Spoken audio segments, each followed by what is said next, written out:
جو قومیں ایک مدت تک مغلوب رہتی ہیں ان کے اوپر کچھ ایسے اثرات مرتب ہوتے ہیں اس شکست کی وجہ سے، اس مغلوبیت کی وجہ سے۔ اگر اس کو صحیح طریقے سے نہ لیا جائے، اس میں تربیت کا انتظام نہ ہو، سنبھالنے کا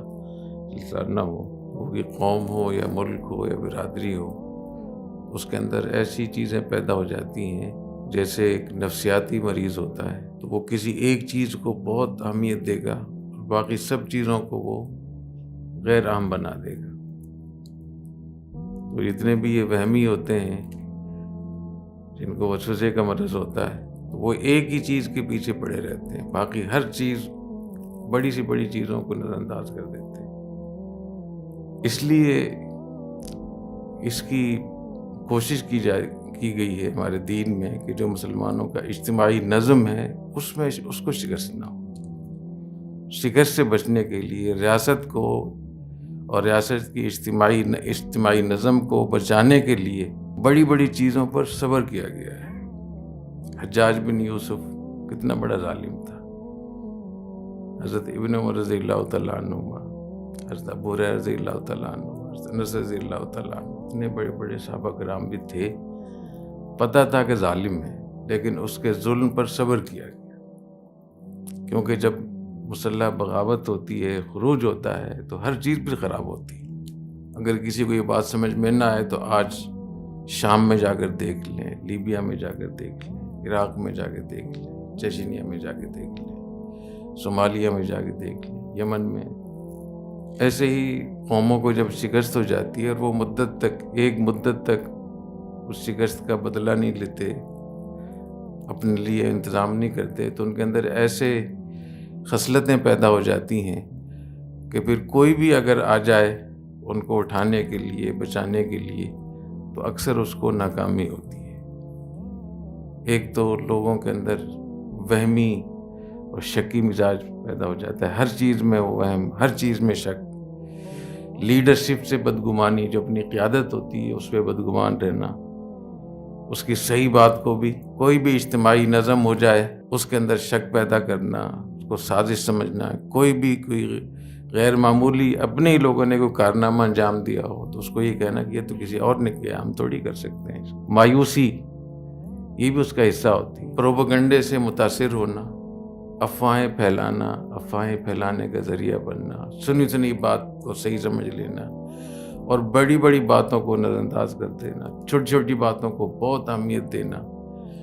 تو یہ وہ مزاج بن جاتا ہے، انسان کی طبیعت بن جاتی ہے کہ جو اجتماعی نظام ہوتا ہے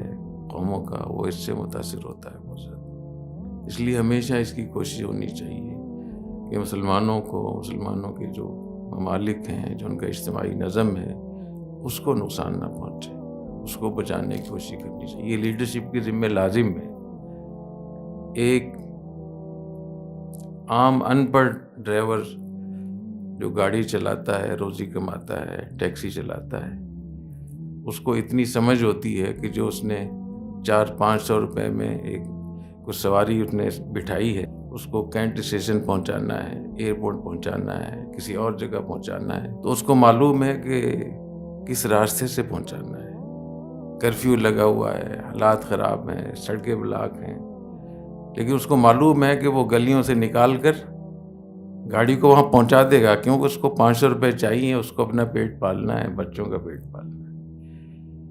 تو جو لیڈرشپ ہے مسلمانوں کی، جو قیادت ہے، اس کی ذمہ ہے کہ اپنے قافلے کو بچا کر لے کر جائے، اس کی حفاظت کرے۔ نبی کریم صلی اللہ علیہ وسلم کی سیرت طیبہ میں جو سب سے بڑی باتیں تو یہی ہیں کہ مشکل حالات سے کیسے نمٹنا ہے، چیلنجز سے کیسے نمٹنا ہے، اپنی اور دین کی اور کیسے حفاظت کرنی ہے۔ تو نبی کریم صلی اللہ علیہ وسلم کی سیرت طیبہ ہمارے سامنے اتنا بڑا نمونہ موجود ہے